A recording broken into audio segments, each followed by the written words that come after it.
লক্ষ্মী বাবা আমার, খেয়ে নে, খাবারের ওপর রাগ করতে নেই। আমি বলছি আমি খাবো না, খাবো না মানে খাবোই না। এমন করতে হয় না, লক্ষ্মী বাবা আমার, না খেলে যে ক্ষুধায় অনেক কষ্ট হবে তোর। হোক আমার কষ্ট, তাতে তোমার কি? আমার কষ্টে কি তোমাদের কিছু যায় আসে নাকি? বাবা আমার, আগে খেয়ে নে, তারপর তুই যা বলবি তাই শুনবো আমরা। একটু মুখে দে। আচ্ছা, আমি কথা দিলাম তোকে, কালই আমি তোকে নতুন ব্যাগ কিনে এনে দেব। না, তোমাদের আমার চেনা হয়ে গেছে। এখন ফুসলিয়ে ফাসলিয়ে খাওয়াতে পারলে পরে আর মনে থাকবে না। নতুন ব্যাগ কিনে না আনা পর্যন্ত আমি কিছুই খাবো না। কি হচ্ছে এখানে শুনি? কি আর হবে, সেই কখন থেকে খাওয়ানোর জন্য দাঁড়িয়ে আছি, এক মুঠো ভাতও গালে দিল না। আরে না খায় রেখে দাও, পেটে টান পড়লে তখন হাঁড়ি খুঁজে খুঁজে খাবে। হ্যাঁ, দিন দিন লাই দিতে দিতে যেন মাথার উপর চড়ে বসেছে। তুমি থামো তো, তোমার অফিসের সময় হয়ে যাচ্ছে, তুমি যাও।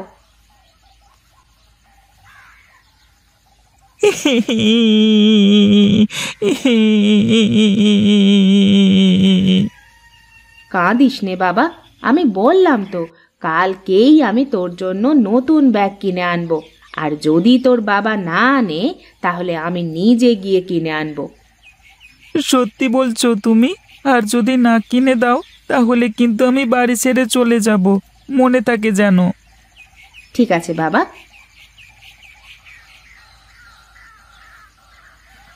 বাবা, আমার জন্য কিছু এনেছো? না রে বাবা, আনতে তো চাইছিলাম, কিন্তু গল্পে গল্পে চলে এসেছি রে, আর মনে নেই। তাহলে তুমি এক্ষুনি আমাকে 2 টাকা দাও, আমি দোকানে যাব। আমার কাছে তো এখন 2 টাকা নেই বাবা, আমি আবার ওবেলায় যাবো নে, তখন তোর জন্য খাবার নিয়ে আসবো। 2 টাকাও নেই তোমার কাছে? সব নোট টাকা, খুচরো টাকা সব ফুরিয়ে গেছে রে বাবা।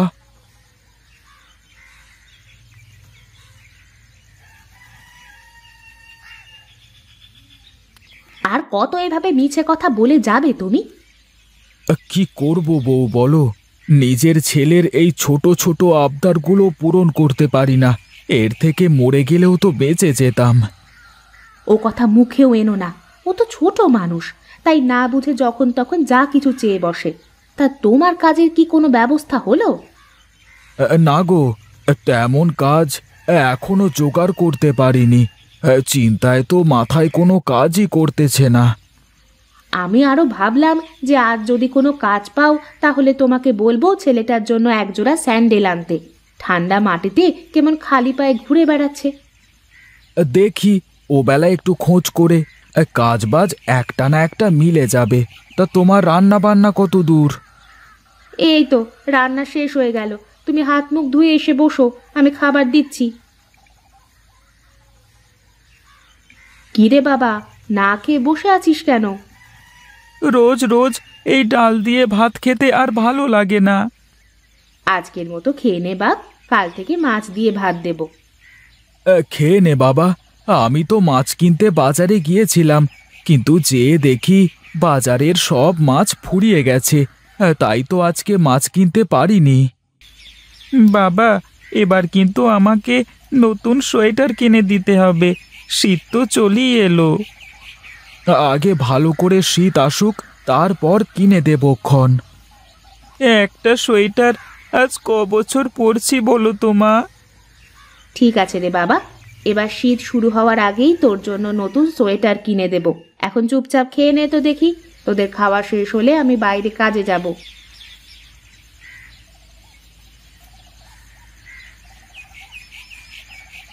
আরে গণেশ যে, কি খবর তোর? এই তো দাদা, তোমার কি খবর? আমি তো আছি দিব্যি। এটা কি তোর ছেলে নাকি রে? হ্যাঁ দাদা, ওর নাম মহেশ। বাহ, ভারী মিষ্টি নাম তো। এটা হলো আমার ছেলে ফটিক। দাদা, তাহলে আগাই আমি, ওর আবার স্কুলের দেরি হয়ে যাচ্ছে তো, আর একদিন কথা হবে।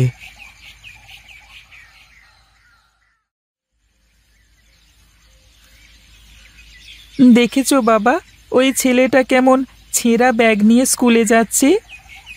ওর বাবা গরিব তো, তাই ও ছেঁড়া ব্যাগ নিয়ে স্কুলে যায়। আমি হলে কোনোদিনই যেতাম না, দরকার হয় স্কুলেই যেতাম না। হ্যাঁ। তুমি কি ওনাদের চেনো বাবা? হ্যাঁ রে বাবা, আমরা আগে একই স্কুলে যেতাম। ও আচ্ছা, ওনারা বোধহয় অনেক বড় লোক, তাই না বাবা? হ্যাঁ রে বাবা, ওরা অনেক বড় লোক, অনেক বড় বাড়ি। ওই ছেলেটার ব্যাগটা কত সুন্দর, আমার যদি ওরকম একটা ব্যাগ থাকতো। শোন রে বাবা, আমরা তো গরিব, তাই আমাদের ছেঁড়া ব্যাগ ছেঁড়া জুতো পরেই চলতে হয়। তুই একদিন লেখাপড়া শিখে অনেক বড় হবি, তখন দেখবি তোরও বড় বাড়ি হবে, বড় গাড়ি হবে। তুমি কেঁদো না বাবা, আমি আর কোনো কিছুর জন্য তোমাকে জোর করব না। চলো, আমার স্কুলে দেরি হয়ে যাচ্ছে।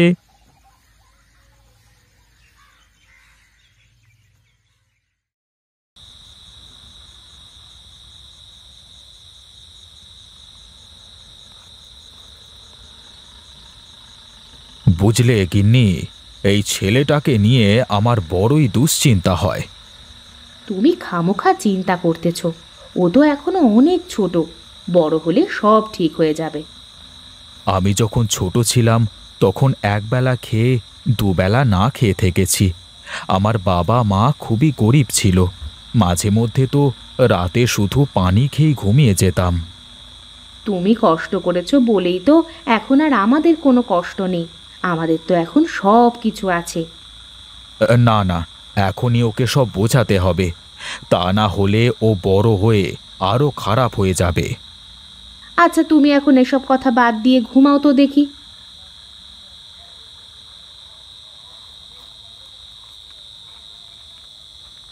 দেখো বাবা, দেখো এই ছেলেটা কিভাবে শীতের মধ্যে কষ্ট করে এই রাস্তার ধারে শুয়ে আছে। আচ্ছা বাবা, ওদের শীত লাগে না? এভাবে রাস্তায় শুয়ে থাকে ওরা? চলো, আমি তোমাকে দেখাই।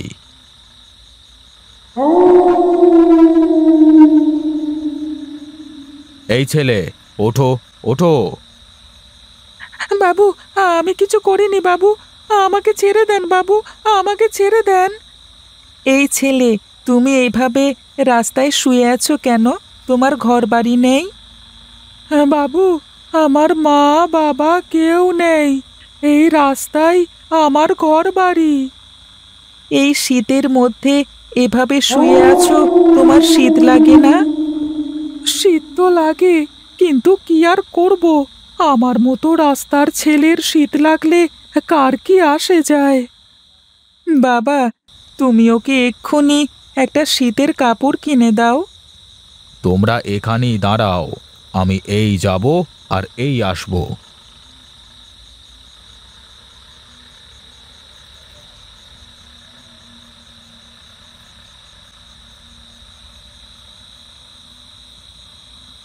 এই নাও বাবা,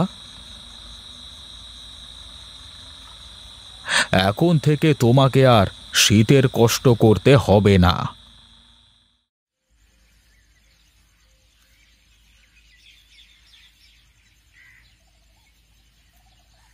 যা শীত পড়তেছে, তাতে করে গরিব মানুষের তো বেঁচে থাকাই দায়। গরিবের সবকিছুতেই সমস্যা গো গিন্নি, গরিব হয়ে জন্ম নেওয়াটাই পাপ। একদিন আমি অনেক বড় হব বাবা, তখন আমরা সব গরিব অসহায় মানুষকে সাহায্য করব। দোয়া করি বাবা, তোর মনের আশা যেন পূর্ণ হয়।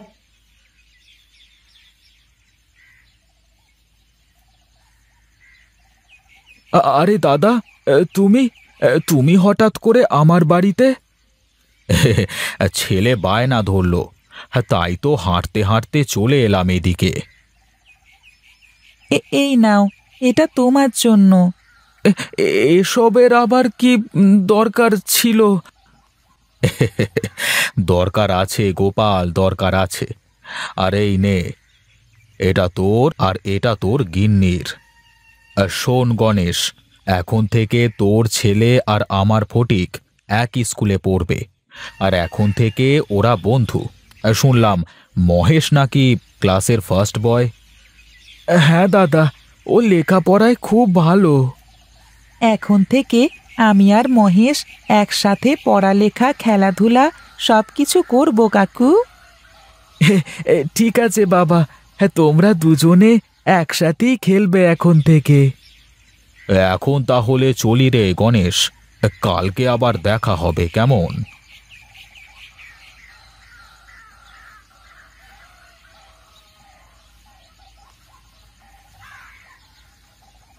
এই নাও তোমাদের দু বাপ বেটার চা, তাড়াতাড়ি ধরো, ঠান্ডায় হাত বরফ হয়ে গেছে আমার।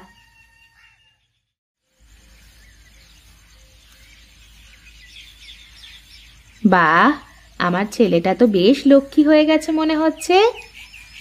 আজকে থেকে আমি আর কোনো জিনিসের জন্য বায়না করব না মা। ওমা, কেন, কি হয়েছে?